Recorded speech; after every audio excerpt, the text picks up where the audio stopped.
ਪਰ ਲੇਟਲੀ ਜਿਹੜੇ ਓਵਰਡਰਾਈਵ ਵਾਲਿਆਂ ਨੇ ਇੰਟਰਵਿਊ ਕੀਤੀ ਹੈ। ਸੋ ਰਮਨ ਜੀ ਦੱਸ ਦਿਓ ਵੀ ਉਸ ਦੇ ਵਿੱਚ ਕੀ ਗੱਲਾਂ ਜਿਹੜੀਆਂ ਉਹ ਚਰਚਾ ਜਿਹੜੀ ਟਰੱਕਿੰਗ ਇੰਡਸਟਰੀ ਨੂੰ ਲੈ ਕੇ ਚੱਲੀ, ਕਿਉਂਕਿ ਹਰ ਇੱਕ ਦਾ ਜਾਂ ਕਿਸੇ ਦਾ ਵੀ ਜਿਹੜਾ ਇਸ ਟਾਈਮ ਇਹ ਸਵਾਲ ਰਹੇਗਾ ਵੀ ਰਹਿੰਦਾ ਆ, ਜਾਂ ਵੀ ਕਦੋਂ ਤੱਕ ਆਪਾਂ ਮੁੜ ਵਾਪਸੀ ਜਿਹੜੀ ਉਹ ਕਰਨੀ ਹੈ, ਟਰੱਕਿੰਗ ਕਦੋਂ ਇੱਕ ਹਿਸਾਬ ਦੇ ਨਾਲ ਜਿੱਦਾਂ ਫਰੀਵੇ ਦੇ ਉੱਤੇ ਟਰੱਕ ਦੌੜਦੇ ਆਪਾਂ ਨੂੰ ਦਿਸਦੇ ਆ, ਵੀ ਉੱਦਾਂ ਟਰੱਕਿੰਗ ਇੰਡਸਟਰੀ ਕਿੱਦਾਂ ਜਿਹੜੀ ਉਹ ਉਸ ਮੁਕਾਮ ਦੇ ਉੱਤੇ ਪਹੁੰਚੂਗੀ। ਬਹੁਤ ਲੰਮਾ ਸਮਾਂ ਹੋ ਗਿਆ ਹੁਣ ਇੱਦਾਂ ਦੀਆਂ ਚਰਚਾਵਾਂ ਜਿਹੜੀਆਂ ਉਹ ਚੱਲਦਿਆਂ ਨੂੰ। ਹਾਂ, ਆਪਾਂ ਉੱਠ ਰਹੇ ਹਾਂ, ਸਟੈਗਨੈਂਟ ਆ, ਕੁਛ ਹੋਊਗਾ। ਰਿਐਲਿਟੀ ਕੀ ਆ, ਕਿੱਥੇ ਆ ਕੇ ਇੰਡਸਟਰੀ ਜਿਹੜੀ ਇਸ ਟਾਈਮ ਖੜੀ ਪਈ ਆ, ਤੇ ਕੀ ਆਪਾਂ ਨੂੰ ਫਿਊਚਰ ਦੇ ਵਿੱਚ ਜਿਹੜਾ ਉਹ ਨਜ਼ਰ ਆ ਰਿਹਾ?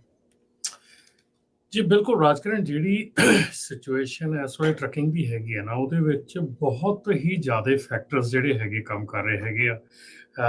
ਬਹੁਤ ਚੀਜ਼ਾਂ ਜਿਹੜੀਆਂ ਕੰਮ ਕਰ ਰਹੀਆਂ ਹੈਗੀਆਂ। ਹਰਟ ਕਰਨ ਵਾਲੀਆਂ ਚੀਜ਼ਾਂ ਜ਼ਿਆਦੀਆਂ ਹੈਗੀਆਂ, ਪੋਜ਼ੀਟਿਵ ਚੀਜ਼ਾਂ ਥੋੜ੍ਹੀਆਂ ਘੱਟ ਹੈਗੀਆਂ। ਇਸ ਕਰਕੇ ਕਈ ਵਾਰੀ ਸਾਡੀ ਜਿਹੜੀ ਗੱਲਬਾਤ ਆ ਉਹ ਨੈਗੇਟਿਵ ਲੱਗਦੀ ਹੁੰਦੀ ਆ।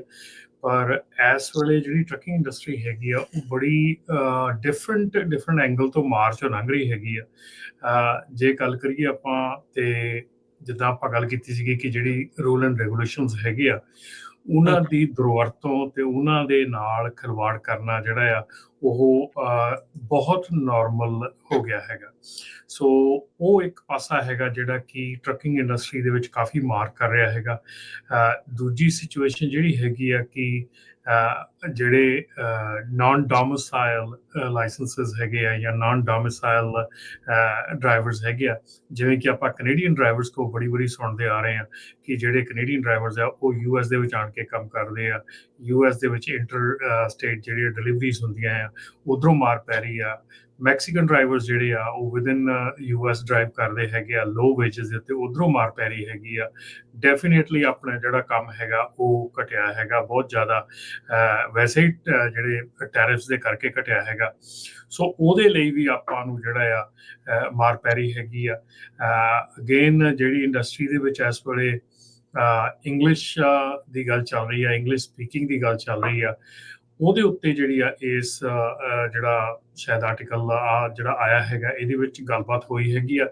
ਕਿਉਂਕਿ ਅਸੀਂ ਬੜੇ ਸਮੇਂ ਤੋਂ ਇਹ ਚੀਜ਼ ਰੱਖਦੇ ਆ ਰਹੇ ਆ ਐਡਮਿਨਿਸਟ੍ਰੇਸ਼ਨ ਦੇ ਅੱਗੇ ਵੀ ਤੇ ਲਾਅ ਐਨਫੋਰਸਮੈਂਟ ਏਜੰਸੀਜ਼ ਦੇ ਅੱਗੇ ਵੀ, ਕਿ ਕਿਸ ਢੰਗ ਦੇ ਨਾਲ ਜਿਹੜੇ ਆ ਇਹ ਜਿਹੜੇ ਲਾਇਸੈਂਸਿਸ ਆ ਉਹ ਮਿਲਦੇ ਆ, ਕਿਸ ਢੰਗ ਦੇ ਨਾਲ ਲਾਇਸੈਂਸਿਸ। ਹੁਣ ਤੁਹਾਡੇ ਸਾਹਮਣੇ ਆ ਫਲੋਰੀਡਾ ਦੇ ਵਿੱਚ ਜਿਹੜੀ ਇਸ ਵੇਲੇ ਹੋਈ ਆ, ਮਤਲਬ ਜਿਹੜੀਆਂ ਗ੍ਰਿਫਤਾਰੀਆਂ ਹੋਈਆਂ DMV ਪਰਸਨਲ ਦੀਆਂ, 8 DMV ਪਰਸਨਲ ਫੜੇ ਗਏ ਜਿਹੜੇ ਕਿ ਲਿਟਰਲੀ ਲਾਇਸੈਂਸਿਸ ਵੇਚ ਰਹੇ ਸੀ। ਮਤਲਬ ਕਿ ਕੋਈ ਟੈਸਟ ਨਹੀਂ, ਕੋਈ ਕੁਛ ਨਹੀਂ।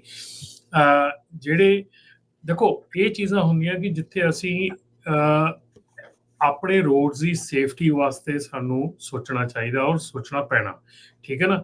ਜਿਹੜੇ ਸਾਡੇ ਰੋਡ ਦੀ ਸੇਫਟੀ ਆ ਉਹਦੇ ਲਈ ਜਿਹੜਾ ਸਾਡੇ ਜਿਹੜੀ ਡਰਾਈਵਿੰਗ ਦੇ ਲਈ ਜਿਹੜੀ ਇੰਗਲਿਸ਼ ਹੈਗੀ ਆ ਉਹ ਬੇਸਿਕ ਰਿਕੁਆਇਰਮੈਂਟ ਹੈਗੀ ਆ। There is no point about it, ਹੈ ਨਾ, ਕਿ ਇਹਦੇ 'ਚ ਆਪਾਂ ਕੋਈ ਨਹੀਂ, ਇਹ 'ਚ ਕੋਈ ਡਿਸਕ੍ਰਿਮੀਨੇਸ਼ਨ ਵਾਲੀ ਗੱਲ ਨਹੀਂ ਗੀ, ਕੋਈ ਇਹਦੇ ਵਿੱਚ ਕਿਸੇ ਦੇ ਉਂਗਲ ਚੱਕਣ ਵਾਲੀ ਗੱਲ ਨਹੀਂ ਗੀ।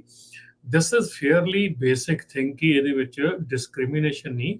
ਹਾਂ, ਇਸ ਰੂਲ ਐਂਡ ਰੈਗੂਲੇਸ਼ਨ ਨੂੰ ਲੈ ਕੇ ਹੱਥ ਦੇ ਵਿੱਚ ਡਿਸਕ੍ਰਿਮੀਨੇਸ਼ਨ ਕੀਤੀ ਜਾ ਸਕਦੀ ਆ, ਇਸ ਤੋਂ ਮੁਨਕਰ ਨਹੀਂ ਹੋ ਸਕਦੇ ਆਪਾਂ, ਠੀਕ ਹੈ ਨਾ।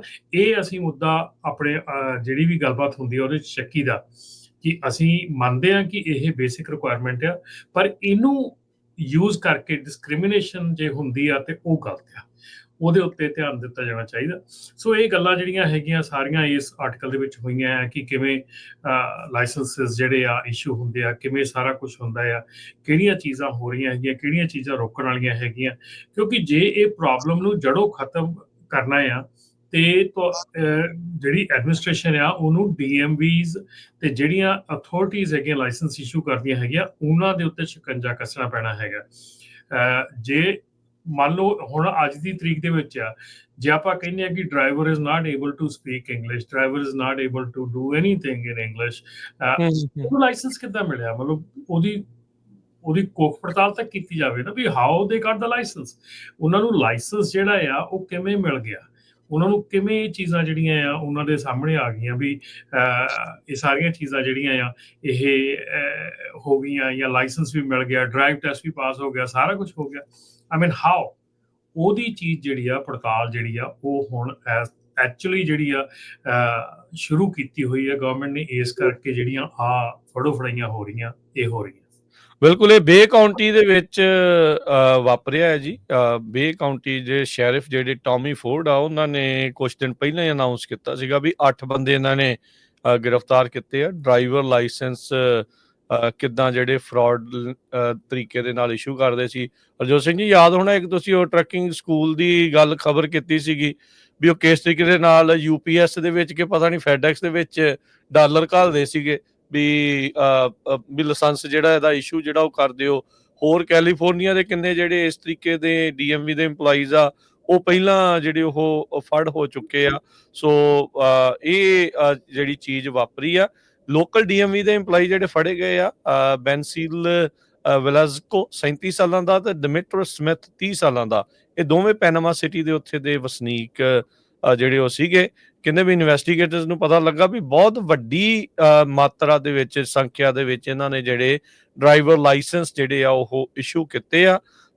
ਤੇ ਕਹਿੰਦੇ ਵੀ ਉਹਨਾਂ ਨੇ ਇਨ ਹਾਊਸ ਜਿਹੜੀ ਵੀਡੀਓਜ਼ DMV ਦੀਆਂ ਜਦੋਂ ਰਿਵਿਊ ਕੀਤੀਆਂ, ਉਸ ਤੋਂ ਬਾਅਦ ਦੇ ਵਿੱਚ ਪਤਾ ਲੱਗਾ ਉਹ ਬਾਈਪਾਸ ਹੀ ਕਰ ਦਿੱਤੇ ਸੀ ਉਹਨਾਂ ਨੇ ਰਿਕੁਆਇਰਡ ਟੈਸਟ ਜਿਹੜੇ ਲਾਇਸੈਂਸ ਲੈਣ ਦੇ ਲਈ ਜਿਹੜੇ ਉਹ ਚਾਹੀਦੇ ਹੁੰਦੇ ਸੀ। ਕੁਇਕ ਰਿਚ ਸਕੀਮ ਹੀ ਕਹਿ ਸਕਦੇ ਆ ਵੀ ਇਹ ਜਿਹੜੇ DMV ਦੇ EMPLOYEES ਆ ਉਹਨਾਂ ਨੇ ਜਿਹੜੀ ਉਹ ਵਰਤੀ। ਤੇ ਇਦਾਂ ਦੇ ਇੱਕ ਹਿਸਾਬ ਦੇ ਨਾਲ ਖਤਰਨਾਕ ਲੋਕਾਂ ਨੂੰ, ਖਤਰਨਾਕ ਲੋਕ ਇਸ ਲਈ ਕਹਿ ਰਹੇ ਆ ਵੀ ਜਿਨ੍ਹਾਂ ਨੂੰ ਟਰੱਕ ਚਲਾਉਣਾ ਨਹੀਂ ਆਉਂਦਾ, ਤੇ ਜਦੋਂ ਉਹ ਟਰੱਕ ਚਲਾਉਂਦੇ ਆ ਤੇ ਉਹ ਬਾਰ-ਬਾਰ ਜਿਹੜੀ ਆਪਾਂ ਅਕਸਰ ਗੱਲ ਕਰਦੇ ਆ ਵੀ ਚੱਲਦੀ ਫਿਰਦੀ ਮਿਜ਼ਾਈਲ ਆ, ਤੇ ਉਹ ਕਿਸੇ ਪਾਸੇ ਵੀ ਜਿਹੜਾ ਉਹ ਠੋਕਣਗੇ, ਮਾਰਨਗੇ ਤਾਂ ਮਰਨਗੇ। ਇਹਨਾਂ ਨੂੰ 8-8 ਕਾਊਂਟ ਜਿਹੜੇ driver licence fraud licence issue ਕਰਨ ਦੇ ਮਾਮਲੇ ਦੇ ਵਿੱਚ 8 ਕਾਊਂਟ ਹੀ ਮਿਸਕੰਡਕਟ ਦੇ ਜਿਹੜੇ ਆ ਉਹ ਉਹਨਾਂ ਨੇ ਉੱਤੇ ਜਿਹੜੇ ਉਹ ਲਗਾਏ ਹੈਗੇ ਆ। ਸੋ ਇਹ ਇੱਕ ਥਾਂ ਤੇ ਨਹੀਂ, ਕਈ ਥਾਵਾਂ ਦੇ ਉੱਤੇ ਜਿਹੜਾ ਇਹ ਸਾਰਾ ਕੁਛ ਵਾਪਰਿਆ ਆ। ਕੁੱਲ ਮਿਲਾ ਕੇ ਜਿਹੜੇ ਇਹਨਾਂ ਨੇ 7-8 ਜਣੇ ਜਿਹੜੇ ਇਸ ਦੇ ਵਿੱਚ ਗ੍ਰਿਫਤਾਰ ਕੀਤੇ ਆ। DMV ਜਿਹੜੇ EMPLOYEE ਜਾਂ ਉਹਨਾਂ ਦੇ ਡਾਇਰੈਕਟਲੀ ਤੇ ਜਾਂ ਉਹਨਾਂ ਦੇ ਨਾਲ ਕੰਮ ਕਰਨ ਵਾਲੇ ਜਿਹੜੇ ਬੰਦੇ ਆ ਉਹਨਾਂ ਦੇ ਹੇਠਾਂ ਜਿਹੜੇ ਉਹ ਕਰ ਰਹੇ ਆ। ਸੋ ਕਹਿੰਦੇ ਵੀ ਐਵੀਡੈਂਸ ਸੁਜੈਸਟ ਕਰਦਾ ਆ ਸੈਂਕੜੇ ਨਹੀਂ, 1000 ਤੋਂ ਵੀ ਵੱਧ, ਆਲਮੋਸਟ 1000 ਦੇ ਇਰਦ ਗਿਰਦ ਫਰਾਡ ਲਾਇਸੈਂਸ ਜਿਹੜੇ ਉਹਨਾਂ ਨੇ ਇਸ ਸਕੀਮ ਦੇ ਤਹਿਤ ਇਸ਼ੂ ਕੀਤੇ ਆ। ਹੁਣ ਇੱਥੇ ਕੀ ਹੋਣਾ ਆ ਰਮਨ ਜੀ, ਜਿਨ੍ਹਾਂ ਨੇ ਸਹੀ ਢੰਗ ਦੇ ਨਾਲ ਸਿੱਖ ਕੇ ਵੀ ਜੇ ਕਿਤੇ ਬਾਈ ਚਾਂਸ ਇਹ ਟੈਸਟਰਸ ਦੇ ਥਰੂ ਲਿਆ ਹੋਊ ਤਾਂ ਉਹਨਾਂ ਦੇ ਵੀ ਕੈਂਸਲ ਹੋਣੇ ਆ। ਹੁਣ ਸਾਰਾ ਕੁਝ ਹੀ ਜਿਹੜਾ ਇਸ ਦੇ ਵਿੱਚ ਰਗੜਾ ਜਿਹੜਾ ਉਹ ਲੱਗਣਾ ਆ। ਪਰ ਤੁਸੀਂ ਇਹ ਦੇਖੋ ਵੀ ਸਕੀਮਾਂ ਕਿੱਥੇ ਕਿੱਦਾਂ ਦੀਆਂ ਜਿਹੜੀਆਂ ਉਹ ਚੱਲ ਰਹੀਆਂ ਹੈਗੀਆਂ। ਇਹੋ ਹੀ ਚੀਜ਼ਾਂ ਹੈਗੀਆਂ, ਇਹੋ ਹੀ ਪ੍ਰੋਬਲਮਸ ਹੈਗੀਆਂ। ਜਦੋਂ ਤੁਸੀਂ ਕੋਈ ਤੁਹਾਨੂੰ ਰਾਇਤ ਮਿਲਦੀ ਆ, ਤੁਹਾਨੂੰ ਕੋਈ ਮਤਲਬ ਕਿ ਵਧੀਆ ਚੀਜ਼ ਮਿਲਦੀ ਆ, ਵਧੀਆ ਕੰਟਰੀ, ਵਧੀਆ ਸਿਸਟਮ, ਵਧੀਆ ਸਾਰਾ ਕੁਛ ਮਿਲਿਆ ਹੈਗਾ, ਉਹਨੂੰ ਗੰਦਲਾ ਕਰਨ ਦੇ ਲਈ, ਉਹਨੂੰ ਖਰਾਬ ਕਰਨ ਦੇ ਲਈ ਮੇਰੇ ਖਿਆਲ ਦੇ ਵਿੱਚ ਇਹ ਬਹੁਤ ਜ਼ਿਆਦਾ ਕੰਮ ਜਿਹੜਾ ਖਰਾਬ ਹੋ ਚੁੱਕਾ ਹੈ। ਜੇ ਆਪਾਂ ਰਾਜਕਰਨ ਇਹਦੀ ਨਾਲ ਦੇ ਨਾਲ ਹੀ ਗੱਲ ਕਰੀਏ, ਪਰਸਨਲ ਕਨਵੇਅੰਸ ਦੀ ਜੇ ਆਪਾਂ ਗੱਲ ਕਰੀਏ, ਪਰਸਨਲ ਕਨਵੇਅੰਸ ਇੱਕ ਐਸਾ ਆਪਸ਼ਨ ਸੀ ਜਿਹੜਾ ਡਰਾਈਵਰਸ ਨੂੰ ਇੱਕ ਥੋੜੀ ਜਿਹੀ ਰਾਹਤ ਦਿੰਦਾ ਸੀਗਾ, ਥੋੜੀ ਜਿਹੀ ਰਿਆਇਤ ਦਿੰਦਾ ਸੀਗਾ ਜਦੋਂ ਟਰੱਕ ਚਲਾਉਂਦੇ ਆ, ਕਿ ਪਰਸਨਲ ਕਨਵੇਅੰਸ ਦੇ ਤੌਰ ਦੇ ਉੱਤੇ ਤੁਸੀਂ ਜਿਹੜਾ ਹੈ ਟਰੱਕ ਨੂੰ ਮੂਵ ਕਰ ਸਕਦੇ ਆ। ਤੁਹਾਨੂੰ ਇੰਨੀ ਬੰਦਿਸ਼ ਨਹੀਂ ਹੈਗੀ ਸੀਗੀ ਕਿ ਤੁਹਾਨੂੰ ਕੋਈ ਸਰਟਨ ਆਵਰਸ ਚਲਾ ਸਕਦੇ ਆ, ਸਰਟਨ ਟਾਈਮ ਚਲਾ ਸਕਦੇ ਆ, ਸਰਟਨ ਵੇ ਨਾਲ ਚਲਾ ਸਕਦੇ ਆ। ਸੋ ਇਹ ਬੰਦਿਸ਼ਾਂ ਨਹੀਂ ਸੀਗੀਆਂ। ਪਰ ਜਿਸ ਤਰ੍ਹਾਂ ਕਿ ਆਪਣੇ 2-4 ਹਫ਼ਤੇ ਪਹਿਲਾਂ ਜਦੋਂ ਆਪਣੇ ਇੱਕ ਕਾਲਰ ਸੀ, ਉਹਨਾਂ ਨੇ ਦੱਸਿਆ ਕਿ ਉਹਨਾਂ ਨੇ ਕਿੱਦਾਂ ਪਰਸਨਲ ਕਨਵੇਅੰਸ ਦੀਆਂ ਯੂਜ਼ ਕਰਨੀਆਂ ਧੱਜੀਆਂ ਉਡਾਈਆਂ ਕਾਨੂੰਨ ਦੀਆਂ। ਸੋ ਉਸ ਮਾਮਲੇ ਦੇ ਉੱਤੇ ਚੱਲ ਕੇ ਜਿਹੜੀ ਆ ਹੁਣ CBSA ਆ ਉਹ ਇੱਕ ਨਵੀਂ ਪਟੀਸ਼ਨ ਪਾਉਣ ਜਾ ਰਹੀ ਆ ਪਰਸਨਲ ਕਨਵੇਅੰਸ ਦੇ ਉੱਤੇ, ਕਿ ਪਰਸਨਲ ਕਨਵੇਅੰਸ ਦਾ ਜਿਹੜਾ ਟਾਈਮ ਲਿਮਿਟ ਆ ਉਹ ਕੀਤਾ ਜਾਵੇ, ਪਰਸਨਲ ਕਨਵੇਅੰਸ ਦੇ ਕਾਨੂੰਨ ਜਿਹੜਾ ਉਹ ਸਖਤ ਕੀਤਾ ਜਾਵੇ। ਸੋ ਇਹਦੇ ਵਿੱਚ ਮੈਂ ਤੁਹਾਨੂੰ ਅੱਜ ਦੱਸੂਗਾ ਕਿ ਜਿਹੜੀਆਂ 7 ਦੇ ਕਰੀਬ ਜਿਹੜੀਆਂ ਚੀਜ਼ਾਂ ਹੈਗੀਆਂ, ਜਿਹੜੀਆਂ ਕਿ FMCSA ਵੱਲੋਂ ਸਿਨੈਰੀਓਜ਼ ਪ੍ਰੋਵਾਈਡ ਕੀਤੇ ਗਏ ਆ ਜਿਹਨੂੰ ਕਿ ਪਰਸਨਲ ਕਨਵੇਅੰਸ ਨਹੀਂ ਮੰਨਿਆ ਜਾ ਸਕਦਾ। ਸੋ ਪਰਸਨਲ ਕਨਵੇਅੰਸ ਜਿਹੜੇ ਆ ਨਹੀਂ ਪਹਿਲਾਂ ਆਪਾਂ ਮੰਨਣ ਵਾਲੀ ਗੱਲ ਕਰਦੇ ਕਿ ਜਿੱਥੇ ਕਿੱਥੇ ਪਰਸਨਲ ਕਨਵੇਅੰਸ ਨੂੰ ਮੰਨਿਆ ਜਾਂਦਾ ਆ ਕਿ ਇਹ ਪਰਸਨਲ ਕਨਵੇਅੰਸ ਯੂਜ਼ ਕਰ ਸਕਦੇ ਆ, ਉਹ ਜਿਹੜਾ ਟਾਈਮ ਸਪੈਂਡ ਆ, ਜਿਹੜਾ ਡਰਾਈਵਰ ਨੇ ਰਾਤ ਨੂੰ ਟਰੱਕ ਆਪਣਾ ਪਾਰਕ ਕੀਤਾ, ਉਸ ਤੋਂ ਬਾਅਦ ਉਹ ਆਪਣਾ ਟ੍ਰੇਲਰ ਡ੍ਰੌਪ ਕਰਕੇ ਜਾਂ ਟ੍ਰੇਲਰ ਨਾਲ ਲੈ ਕੇ ਕਿਸੇ ਵੀ ਪਾਰਕਿੰਗ ਤੋਂ ਕਿਸੇ ਵੀ ਰੈਸਟੋਰੈਂਟ ਤੱਕ ਜਾਂ ਐਂਟਰਟੇਨਮੈਂਟ ਫੈਸਿਲਿਟੀ ਤੱਕ ਜਾਂਦਾ ਆ। ਠੀਕ ਹੈ, ਰਾਤ ਨੂੰ ਟਰੱਕ ਪਾਰਕਿੰਗ ਤੋਂ ਬਾਅਦ commute between the driver terminal or his or her residence। ਉਹ ਜਦੋਂ ਆਪਣੇ ਟਰਮੀਨਲ ਤੇ ਟਰੱਕ ਜਿਹੜਾ ਆ ਮੰਨ ਲਓ ਟ੍ਰੇਲਰ ਡ੍ਰੌਪ ਕਰਦੇ ਆ ਜਾਂ ਡ੍ਰੌਪਸ ਕਰਦੇ ਆ ਕੁਝ ਵੀ ਕਰਦੇ, ਉਸ ਤੋਂ ਬਾਅਦ ਉਹ ਟਰੱਕ ਘਰ ਨੂੰ ਲੈ ਕੇ ਜਾਂਦੇ ਆ, ਉੱਥੋਂ ਘਰੋਂ ਜਾਂ ਟਰਮੀਨਲ ਤੱਕ ਆਉਂਦੇ ਆ। time spent moving commercial motor vehicle at the request of safety officer। ਜੇ ਤੁਹਾਨੂੰ ਸੇਫਟੀ ਆਫਿਸਰ ਕਹਿੰਦਾ ਕਿ ਤੁਸੀਂ ਕਿਤੇ ਪਾਰਕ ਕੀਤੀ ਹੈ, ਉਹ ਗਲਤ ਪਾਰਕ ਹੈ, ਤੁਹਾਨੂੰ ਇੱਥੋਂ ਮੂਵ ਕਰਨਾ ਪੈਣਾ, ਜਿਹੜੀ ਉਹ ਮੂਵਮੈਂਟ ਆ ਟੂ ਦਾ ਸੇਫਟੀ ਪਾਰਕਿੰਗ, ਉਹ ਪਰਸਨਲ ਕਨਵੈਂਸ ਦੇ ਵਿੱਚ ਜਾ ਸਕਦੀ ਆ। ਟਾਈਮ ਸਪੈਂਡ ਟਰੈਵਲਿੰਗ ਇਨ ਅ ਮੋਟਰ ਕੋਚ, ਇਹ ਬੱਸ ਦੇ ਵਾਸਤੇ ਆ। ਜੇ ਵਿਦਆਊਟ ਪੈਸੇਂਜਰ ਆ, ਤੁਸੀਂ ਪੈਸੇਂਜਰਸ ਲਾਤੇ ਆ, ਪੈਸੇਂਜਰਸ ਲਾਉਣ ਤੋਂ ਬਾਅਦ ਤੁਸੀਂ ਸੇਫ ਜਗ੍ਹਾ ਤੇ ਜਾ ਕੇ ਆਪਣਾ ਆਰਾਮ ਕਰਨਾ ਹੈਗਾ ਤੇ ਉੱਥੋਂ ਵਾਪਸ ਤੁਸੀਂ ਜਿਹੜੇ ਪੈਸੇਂਜਰ ਚੁੱਕਣ ਆਉਣਾ ਹੈਗਾ, ਉਹ ਟਾਈਮ ਜਿਹੜਾ ਆ ਉਹ ਤੁਹਾਨੂੰ ਤੁਸੀਂ ਪਰਸਨਲ ਕਨਵੈਂਸ ਯੂਜ਼ ਕਰ ਸਕਦੇ ਆ। Time spend transporting personal property in a off duty time. Personal property ਕੋਈ ਤੁਸੀਂ ਮੂਵ ਕਰ ਰਹੇ ਹੈਗੇ ਆ ਆਪਣੇ ਆਫ ਡਿਊਟੀ ਟਾਈਮ ਦੇ ਵਿੱਚ। ਜੀ authorized use of commercial motor vehicle travel from home to the working location। ਜਿੱਥੇ ਵਰਕ ਲੋਕੇਸ਼ਨ ਹੈਗੀ ਆ ਤੁਹਾਡੀ, ਲੋਡ ਚੱਕ ਕੇ ਜਾਣ ਦੀ ਨਹੀਂ, ਜੇ ਘਰੋਂ ਤੁਹਾਡੀ ਆਫ ਸਾਈਟ ਕਿਤੇ ਕੰਮ ਤੁਹਾਡਾ ਚੱਲ ਰਿਹਾ ਹੈਗਾ, ਉੱਥੇ ਤੁਸੀਂ ਜਾਣਾ ਹੈਗਾ। ਜਿਹੜੇ ਨਾਟ ਲੌਂਗ ਹਾਲ ਵਾਲੇ ਆ ਜਾਂ ਉਹ ਆ ਜਿਹੜੇ ਡੰਪ ਟਰੱਕ ਆ, ਕਈ ਇੱਦਾਂ ਦੀਆਂ ਜਿਹੜੀਆਂ ਹੈਗੀਆਂ ਉਹਨਾਂ ਦੇ ਵਿੱਚ ਹੀ ਯੂਜ਼ ਹੁੰਦੀ ਹੈਗੀ। ਹੁਣ ਇਹਦੇ ਵਿੱਚ ਡਿਫਰੈਂਟ ਜਿਹੜੀਆਂ ਚੀਜ਼ਾਂ ਦਿੱਤੀਆਂ ਕਿ ਜਿਹਦੇ ਵਿੱਚ ਇਹ ਦੱਸਿਆ ਗਿਆ ਕਿ ਇਹ ਕਿੱਥੇ ਜਿਹੜੇ ਕਾਰਨ ਨਹੀਂ ਮੰਨੇ ਜਾਣਗੇ। ਇਹ ਕਾਰਨ ਹੈਗਾ ਜੀ, ਪਹਿਲਾ ਕਾਰਨ ਹੈਗਾ ਜਿਹੜਾ FMCSA ਵੱਲੋਂ ਦਿੱਤਾ ਗਿਆ ਕਿ not qualify as a personal conveyance, ਉਹ ਹੈਗਾ ਜੀ bypass available resting location in order to get closer to the next loading or unloading point. ਇਹ ਜਿਹੜੀ ਮੈਂ ਗੱਲ ਕਹਿੰਦਾ ਹੁੰਦਾ ਕਿ ਜਦੋਂ ਤੁਸੀਂ ਪਿਕਅਪ ਔਰ ਡਿਲੀਵਰੀ ਪੁਆਇੰਟ ਦੇ ਲਾਗੇ ਚਲੇ ਜਾਂਦੇ ਆ, ਜਿਹੜੀ ਆਪਣੀ ਰੈਸਟਿੰਗ ਲੋਕੇਸ਼ਨ ਉਹ ਬਾਈਪਾਸ ਟਰੱਕ ਸਟਾਪ ਸੀਗਾ, ਉੱਥੇ ਪਾਰਕਿੰਗ ਸੀਗੀ, ਤੁਸੀਂ ਉੱਥੇ ਨਿਕਲੇ ਹੀ ਨਹੀਂ, ਤੁਸੀਂ ਸਿੱਧੇ ਨਿਕਲ ਗਏ। After delivering a towed unit and the towing unit no longer meets the definition of commercial motor vehicle। ਜਦੋਂ ਤੁਸੀਂ ਅਨਲੋਡ ਕਰਤਾ, ਆਪਣਾ ਟ੍ਰੇਲਰ ਛੱਡਤਾ ਉੱਤੇ, ਤੇ ਉਸ ਤੋਂ ਬਾਅਦ ਤੁਹਾਡਾ ਟਰੱਕ ਜਿਹੜਾ ਕਮਰਸ਼ੀਅਲ ਟਰੱਕ ਨਹੀਂ ਰਹਿ ਗਿਆ। ਜੇ ਇਹ ਛੋਟੇ ਟਰੱਕਾਂ ਦੇ ਵਿੱਚ ਦੀ ਗੱਲ ਹੈਗੀ ਆ, ਇਹ ਆਪਣੇ ਵੱਡੇ ਟਰੱਕਾਂ ਦੇ ਵਿੱਚ ਨਹੀਂ, ਕਿਉਂਕਿ ਉਹ ਸਟਿਲ ਬਿਗ ਉਹਦੇ ਟਰੱਕ ਦੇ ਵਿੱਚ ਆਉਂਦੇ ਆ। Continuation of commercial motor vehicle trip in interstate commerce to fulfill business purpose। ਇਹ ਜਿਹੜੀ ਮੈਂ ਗੱਲ ਕਹਿੰਦਾ ਹੁੰਦਾ ਕਿ ਜਦੋਂ ਤੁਸੀਂ ਇੰਟਰਸਟੇਟ ਕਾਮਰਸ ਦੇ ਵਿੱਚ ਤੁਹਾਡੇ ਬਿਜ਼ਨਸ ਨੂੰ ਬੈਨੀਫਿਟ ਹੋ ਰਿਹਾ ਹੈਗਾ, ਉਹ move. Time spend during driving passenger carrier commercial motor vehicle while passenger on board. Commercial motor vehicle ਦੇ ਵਿੱਚ ਪੈਸੇਂਜਰ ਹੈਗਾ ਤੇ ਉਹਨੂੰ ਤੁਸੀਂ ਡਰਾਈਵ ਕਰ ਰਹੇ ਹੈਗੇ ਆ। Time spend transporting commercial vehicle to a facility having vehicle maintenance performed.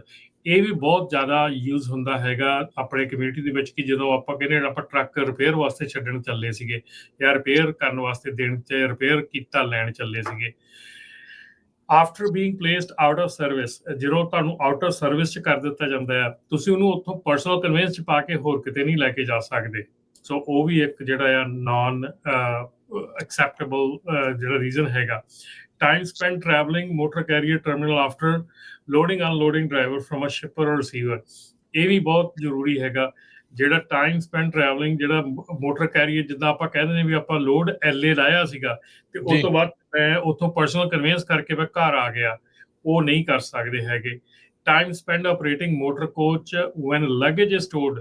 ਇਹ ਬੱਸਾਂ ਵਾਸਤੇ ਆ ਵੀ ਜਦੋਂ ਤੁਹਾਡਾ ਸਮਾਨ ਪੈਸੇਂਜਰ ਦਾ ਤੁਹਾਡੀ ਗੱਡੀ ਦੇ ਵਿੱਚ ਹੀ ਆ, ਤੁਸੀਂ ਪੈਸੇਂਜਰਸ ਨੂੰ ਲਾਤਾ ਤੇ ਮੁੜ ਕੇ ਕੰਪਨੀ ਨੇ ਤੁਹਾਨੂੰ ਕਿਹਾ ਵੀ ਸਮਾਨ ਕਿਤੇ ਹੋਰ ਜਾ ਕੇ ਡਿਲੀਵਰ ਕਰਿਆ, ਉਹ ਪਰਸਨਲ ਕਨਵੈਂਸ ਦੇ ਵਿੱਚ ਨਹੀਂ ਆਉਂਦਾ। ਸੋ ਇਹ ਸਾਰੀਆਂ ਚੀਜ਼ਾਂ ਜਿਹੜੀਆਂ ਆ ਇਹ ਪਰਸਨਲ ਕਨਵੈਂਸ ਦੇ ਵਿੱਚ ਹੁਣ ਲਾਗੂ ਹੋਣ ਜਾ ਰਹੀਆਂ ਜਾਂ ਸਖਤੀ ਹੋਊਗੀ ਕਿਸੇ ਨਾ ਕਿਸੇ ਢੰਗ ਨਾਲ। ਸੋ ਜਦੋਂ ਅਸੀਂ ਕਹਿੰਦੇ ਹੁੰਦੇ ਆ ਕਿ ਤੁਸੀਂ ਕਾਨੂੰਨ ਦਾ ਪਾਲਣਾ ਜਿਹੜੀ ਆ ਨਾ, ਉਹ ਘੱਟੋ ਘੱਟ 70, 80, 90% ਕਾਨੂੰਨ ਦੀ ਪਾਲਣਾ ਕਰੋ। ਕਿਤੇ 8, 5, 10% ਇੱਧਰ ਉੱਧਰ ਵੀ ਹੋ ਜਾਂਦਾ ਆ, ਪਰ ਅਸੀਂ 5-10% ਪਾਲਣਾ ਕਰਕੇ 90% ਇੱਧਰ ਉੱਧਰ ਕਰ ਦਿੰਦੇ ਆ। ਸੋ ਇਸ ਕਰਕੇ ਆਹ ਜਿਹੜੀਆਂ ਤਕਲੀਫਾਂ ਤੰਗੀਆਂ ਆਉਣ ਵਾਲੇ ਸਮੇਂ ਦੇ ਵਿੱਚ ਇਹ ਆਉਂਦੀਆਂ ਰਹਿਣਗੀਆਂ ਜਿੰਨਾ ਚਿਰ ਤੱਕ ਅਸੀਂ ਸੁਧਰਾਂਗੇ। ਜੀ ਬਿਲਕੁਲ ਧਿਆਨ ਰੱਖਣਾ ਚਾਹੀਦਾ ਆ, ਉਸ ਦੇ ਹਿਸਾਬ ਦੇ ਨਾਲ ਜਿਹੜਾ ਉਹ ਚੱਲਣਾ ਚਾਹੀਦਾ ਆ।